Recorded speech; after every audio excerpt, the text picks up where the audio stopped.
chamar o Dr. Rafael Ribeiro, diretor da Associação Brasileira de Startups. Fica à vontade, não tem lugar marcado, aqui é como cowork. Chamar o Rafael da Gerdau também. Cadê o Rafael? Vem, Rafael. E chamar o Vinícius, que é o secretário de Estado adjunto de Ciência, Tecnologia e Desenvolvimento Econômico, para se juntar a nós. Então, como o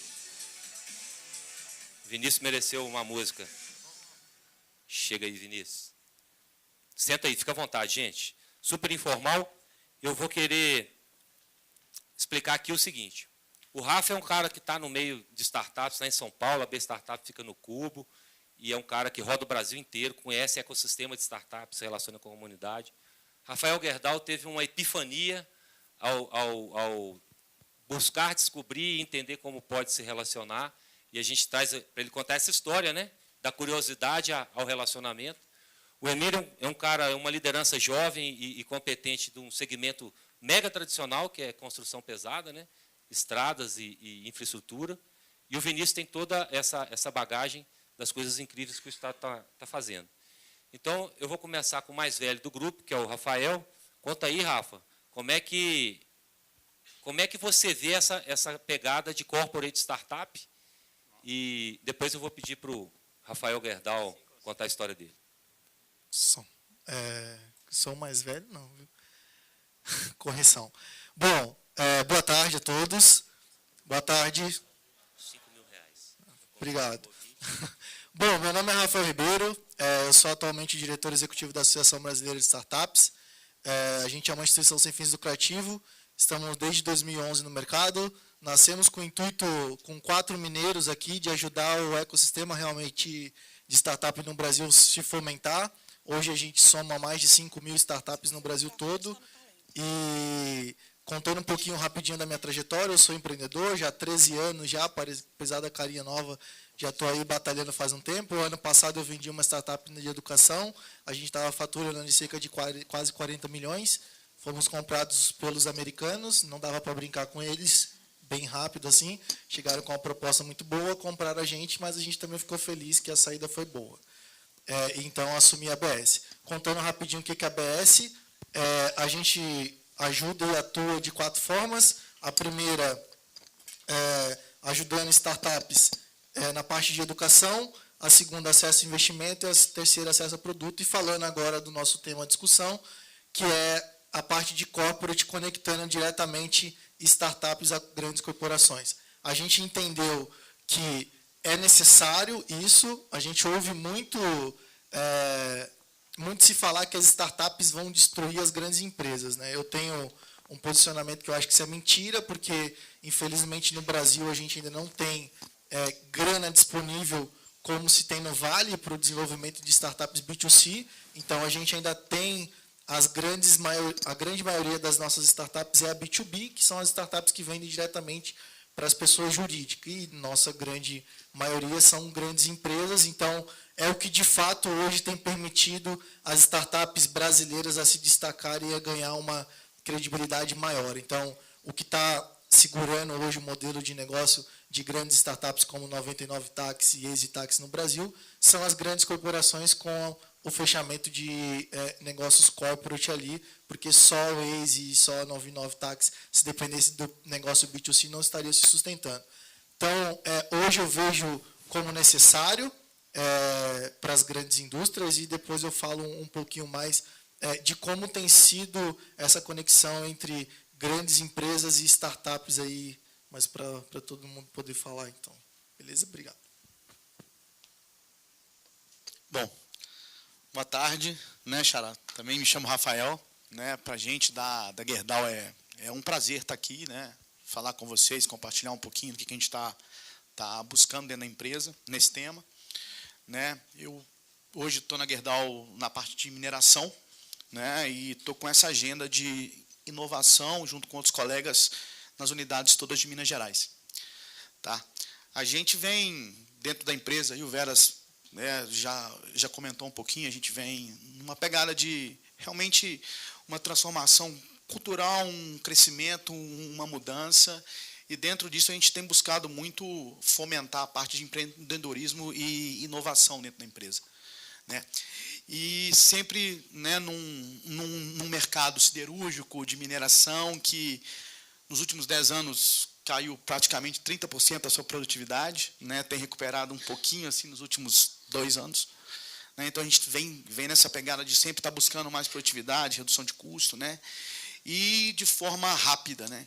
E, para a gente, quando você vai pensar em forma rápida, produtividade, que está ligada à tecnologia, né, a gente tem todo esse fit com o DNA dessas empresas, né, que nós estamos chamando aqui de startups. Né. Então, hoje, essa relação, né, primeiro a empresa tem que entender como é que ela tem que se preparar para relacionar com essa turma, que não são fornecedores iguais, a gente está acostumado dentro das nossas empresas. Né. Nós temos uma estrutura de fornecedores que ela não funciona para você se relacionar com esse DNA de empresa. Né. Então, você tem que entender bem o que é isso. Você tem que entender também bem quais são os problemas que você realmente vai conseguir se relacionar com uma startup. Não é qualquer problema. Né. A startup hoje, ela, como a gente estava falando aqui, o Rafael colocou bem, o Fábio mostrou, né, são empresas para resolver um problema do mundo real, escalável, né, através de tecnologia, na sua maioria. Então, a gente tem que ter muita clareza do que nós vamos buscar para se relacionar com uma startup dentro dos nossos problemas. Né. E, nesse sentido, a Gerdau vem buscando cada vez mais, né, a interação com essas empresas, com esses DNAs. Né. A gente hoje, eu tive uma conversa com a turma da inovação hoje, aí, a gente já tem um relacionamento bem próximo com 15 empresas, hoje, dentro da Gerdau. Dá um exemplo de produtividade dessas 15 aí. Bom, a gente tem aqui a Ecologic, que está no FIENG Lab, né? É uma empresa que nós estamos aí terminando a implantação de um projeto dentro da Florestal. Nossa, né? A nossa unidade florestal de Três Marias, para vocês terem uma ideia, tem 140 mil hectares. Então, é uma coisa assim muito grande. E a Ecológico nos ajudou a resolver um problema de gestão de frota e gestão de combustível.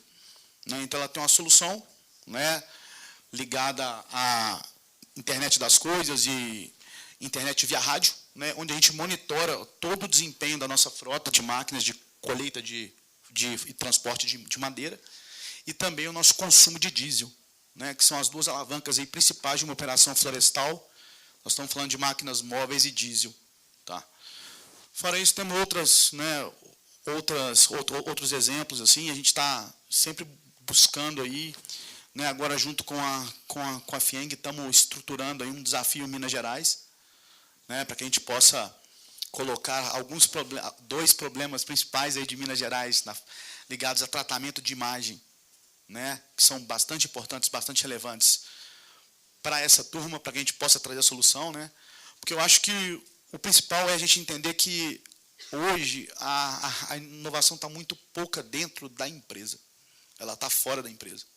A gente tem que gastar tempo e recurso para ir buscar isso. Né? E a startup é realmente a forma rápida de testar e se fazer. Valeu, Rafa. Fala, doutor Emir. Bom, oi. Boa tarde a todos. Bom, nosso caso virou uma historinha mesmo que eu adoro contar. Eu sou presidente do sindicato, que tem 300 empresas do Estado, talvez 90% de todo o PIB de obras de infraestrutura, né, que é o CICEPOT, obras. A gente tem uma gama enorme de empresas de todos os tamanhos e setores, saneamento, construção civil, né, isso é civil pública, né, que a outra do Sinduscom, mas a gente tem parte rodoviária, obras de artes especiais. Então, tudo isso é lá no CICEPOT. E eu recebi um convite do Fábio para ir lá no FIENG Lab fazer uma visita. Eu acho que a primeira vez, né, as pessoas que já são do mundo, né, da startup é uma coisa. Acho que quem nunca foi, vale a pena uma visita. Mas a primeira vez que você vai lá é como você tomar um soco no estômago.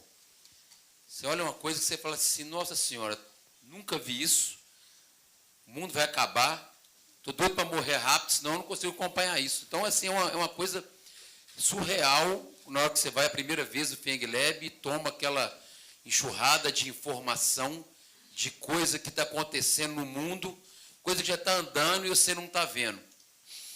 Então, a gente fez essa visita, eu voltei, quando você sai de lá, você fica 2 horas sem conversar com ninguém, só remoendo. Meu Deus, meu negócio vai acabar, não, meu negócio vai bombar, meu negócio... Você não sabe por onde organizar seus pensamentos. Então, daí, depois de 2 dias sem falar com ninguém, eu comecei a organizar minhas ideias. Liguei para o Fábio, falei, quero voltar. Aí você já vai mais consciente e começa a conversar.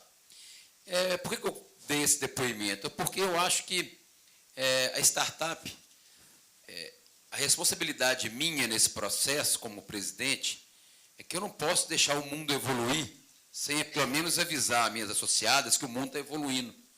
A gente faz eu acho que a parte de infraestrutura, onde a gestão pode ser igual que o nosso amigo Rafael colocou, na gestão do diesel, uma melhora aqui, mas eu acho que é muito difícil mudar como fazer infraestrutura. A terra tem que chegar lá, tem que ser compactada, né, tem que vir o asfalto por cima, né, isso aí acho que é difícil mudar. Mas no mundo competitivo como nós estamos hoje, uma inovação que a gente pega na frente dos outros pode ser a diferença de estar vivo daqui 5 anos ou não. Uma coisa nova que pode vir para nós hoje, né, uma tecnologia, uma gestão, qualquer coisa no mercado como está hoje, uma carnificina, com poucos investimentos em todos os setores nossos, e as empresas lutando para ter contrato, para sobreviver, para rodar, pode ser o grande diferencial. Então, com isso, né, com as conversas com o Fábio, nós estamos cada dia mais próximos da FIENG Lab. Queremos não só pegar o que lá já está pronto, né, nas startups, para a gente ver o que podemos aproveitar nas nossas empresas, mas também o contrário, colocar a demanda. Precisamos de ir trabalhar com menos custo de pessoal, né, e aí vir desenvolver um processo de como nos ajudar a economizar em vários fatores. Produtividade hoje é tudo. Eu não sei na visão de cada negócio, aqui a gente tem pessoas de todos os setores diferentes. Mas no nosso negócio, onde a obra tem um preço definido, eu sei que essa obra vai custar 10 milhões de reais em 10 meses. Talvez o meu ganho, o meu lucro, esteja em eu fazer ele em 8 meses e economizar 2 meses de custo fixo. Ali pode estar todo o ganho da empresa, toda a sobrevivência dela. Como que eu vou conseguir isso? Com inovação, né? Gestão, alguma coisa nova, fazer diferente. Porque fazer igual, a gente já sabe fazer. Como o Fábio colocou muito bem, da evolução da vela, eu achei sensacional a frase. Já melhoramos, nossas empresas não são empresas que nascem e acabam, são empresas sempre muito duradouras, empresas de 20, 30, 40, 50 empresas, tem várias e várias. Então, com isso, acho que já melhoramos a vela até onde deu. A gente tem que vir agora com energia elétrica. Então, é isso que a gente espera que ocorra no nosso setor. Bacana demais, Emílio. Obrigado. O seu depoimento do mundo 1.0, né? Flexível e querendo conhecer essa outra dimensão, e tenho certeza que ela inspira para a gente mudar a nossa economia. Doutor Vinícius, faz seu pitch aí, do jeito que você achar que deve. Bom, boa tarde a todos. Eu vou contar um pouco, e muito rapidamente, o que o governo do Estado pode fazer para ajudar nesse segmento, nesse ecossistema de inovação. Quando nós ingressamos no governo em 2015, a nossa primeira mentalidade foi um pouco de mentalidade de startup.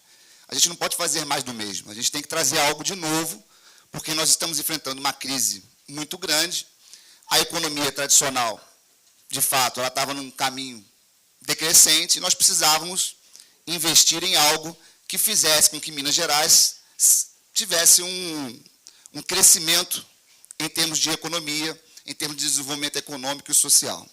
Então, foi uma aposta muito grande do governo, apostar na economia criativa.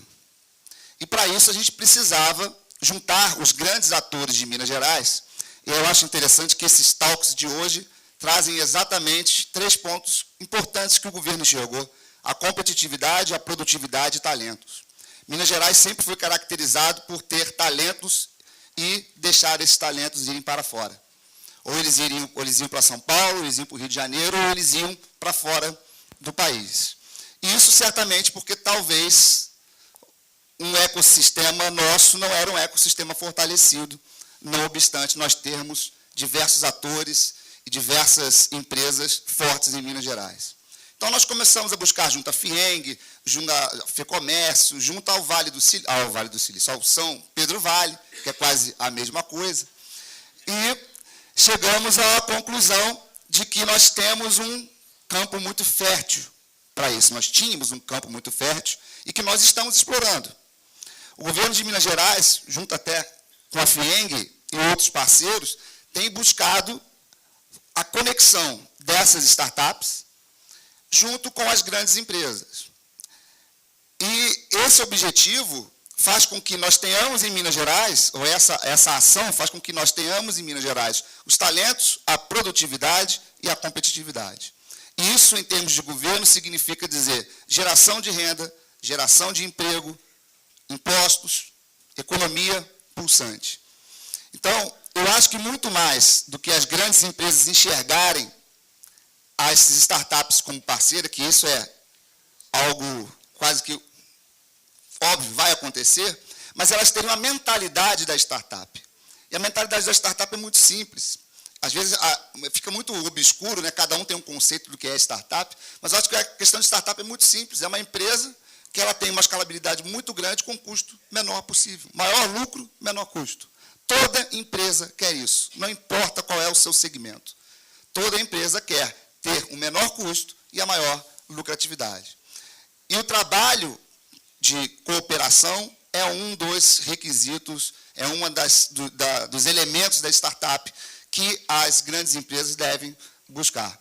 Pode ter certeza, Mir, que eles vão conseguir, não só, se você fizer acho que vou roubar a piada do Gustavo Caetano, mas não sei se ele está aqui já, mas ele fala que se você pagar uma pizza e Coca-Cola, eles vão trazer uma grande ideia para você que você nunca tinha pensado. Então, é mais ou menos isso que é a mentalidade da startup.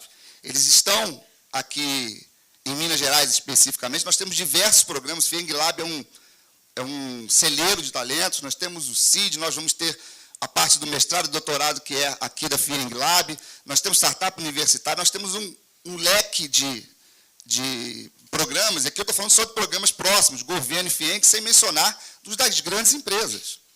Eu acho que isso vai fazer com que Minas Gerais passe a ser um celeiro de startups, que o São Pedro Vale, se Deus quiser, ultrapasse o Vale do Silício e passe a ser reconhecido como, de fato, eu tenho um problema na minha empresa, para onde eu vou? Vou lá para Belo Horizonte, vou lá para São Pedro Vale, porque lá eu vou ter a solução para aquela dor da minha empresa, para aquilo que eu não estou enxergando. Porque quem está dentro do problema acaba não visualizando que é a solução, e normalmente é a solução mais simples, e você faz a seguinte pergunta: como eu não pensei nisso?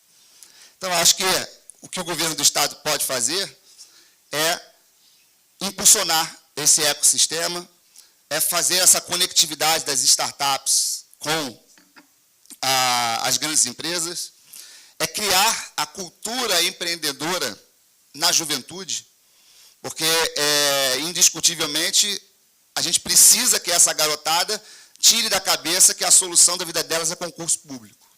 Até porque o Estado está falido. Esquece, a administração pública hoje não pode contratar ninguém porque ela esbarra na lei de responsabilidade fiscal. Então, a ideia de concurso público acabou. O que se tem hoje de futuro, sem sombra de dúvidas, é o empreendedorismo. Muito obrigado. Obrigado, Vinícius. Parabéns.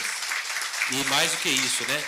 Nenhuma fundação de amparo à pesquisa investe tanto no empreendedorismo de alto impacto no Brasil como a FAPEMIG, né? Criou uma bolsa empreendedor, então realmente o governo de Minas ele está fora da curva nessa direção. Então, nesse espírito ágil, vou pedir para o Rafael Ribeiro falar da AB Startups, como é que ela enxerga essa relação empresa-startup, Rafa, e aí a gente já chama rapidinho o próximo painel. Bom.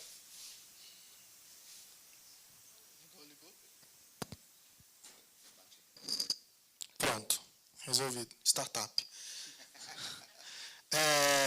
Bom, acho que um ponto de reflexão que a gente precisa ter quando a gente está falando de conexão entre startup e grande empresa, e o Rafa colocou muito bem, o primeiro é que esquece ISO 9001, startup não tem essas coisas, né? Então, o que a gente vê muito análise de crédito. Então, eu lembro que no ano passado, uma das nossas startups foi fechar negócio com um banco, e o banco falou assim, não vou citar o nome, mas falou assim, eu quero os últimos 5 anos de faturamento. Eu falei, cara, é startup, meu, não tem faturamento. Então, vai muito nessa linha. Eu acho que o ponto principal quando você pensar em produtividade, e aí o que eu acho que toda empresa está começando a enxergar, é que normalmente para se desenvolver qualquer produto, validar e ver se realmente é viável dentro de uma empresa, se gasta muito. Você tem que envolver diversas áreas dentro, e quando você pensa numa startup, é uma solução pronta, que são 3 a 4, normalmente, founders, que estão dando a vida por aquilo, e vão dar a vida por aquilo para te entregar aquela solução funcionando. Então, começa a se pensar em produtividade nesse ponto. Economia vai te gerar uma economia gigante, porque você está comprando de 4 founders ali, obviamente você vai pagar por um valor muito abaixo do que se você for realmente contratar uma grande indústria, uma grande empresa, e é uma solução que realmente vai se adaptar ao seu problema. Então, se você entende realmente o seu problema interno, e aí eu estou falando de startups no Brasil todo, que o próprio é reflexo disso. A RAI saiu de Maceió e está aqui sendo acelerada agora, porque, de fato, realmente enxergou oportunidade nesse momento. Então, você vê empreendedores mudando a todo tempo de cidade, porque o cara quer fazer o negócio dele acontecer de qualquer jeito. Então, o ponto principal de produtividade, o primeiro ponto que eu vejo de reflexão, é entender se você quer economizar dinheiro. Então, o país está em crise, todas as empresas só pensam em economizar. Você vai falar com o cara, cara, sua solução reduz custo, aumenta a produtividade? Pô, então é interessante. Né? Toda empresa só fala isso hoje em dia. Então, acho que as startups elas vêm realmente para resolver esses 2 pontos. E aí vale uma reflexão, se você quer realmente desenvolver o produto interno. Então, quando você pensar em ter um problema interno, desenvolver internamente, pensa se realmente não tem uma startup no Brasil que resolva esse problema. Então, é muito dessa forma que a gente enxerga, e aí eu vou falar uma coisa muito importante, depois o Fábio vai brigar comigo, mas hackathon não dá em nada, tá, gente? Então, grande empresa fazendo hackathon, isso daí é marketing, tá? Eu acho que é super importante, mas vá com a consciência que você está educando o empreendedor. Não vai sair negócio disso no final. Para enxergar talento, depende. Você vai dar. Não, a gente vai entrar numa outra discussão aqui, mas beleza. É bom para enxergar talento, mas principalmente para educar.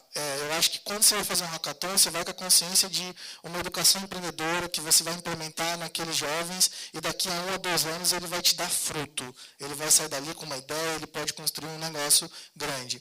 Mas o Bruno vai falar depois lá do Hunter, que realmente são esse tipo de negócio. Na associação a gente enxergou um tipo de evento chamado Pitch Corporate, que entende a dor da empresa, busca no Brasil a startup que resolve aquela dor e faz o matchmaker. Porque, de fato, é isso que vai gerar ROI para a empresa e gera nota fiscal para o empreendedor.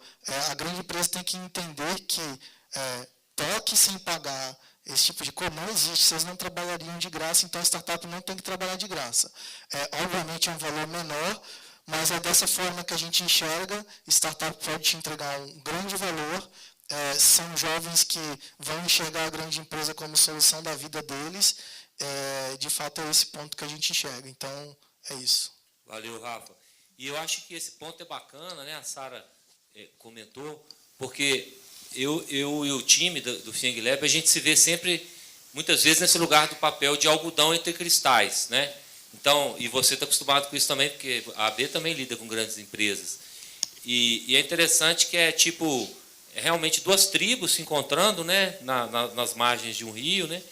E assim, e aí o glossário ainda está sendo construído desse novo dialeto, né, da integração, porque eu acho que quando as pessoas, de parte a parte, quando elas não sabem um determinado assunto, e a tecnologia assusta, porque a gente não é criado para pensar tecnologia, e antigamente tecnologia era um negócio muito difícil, hoje não é mais, a gente tende a resistir e a atacar, né?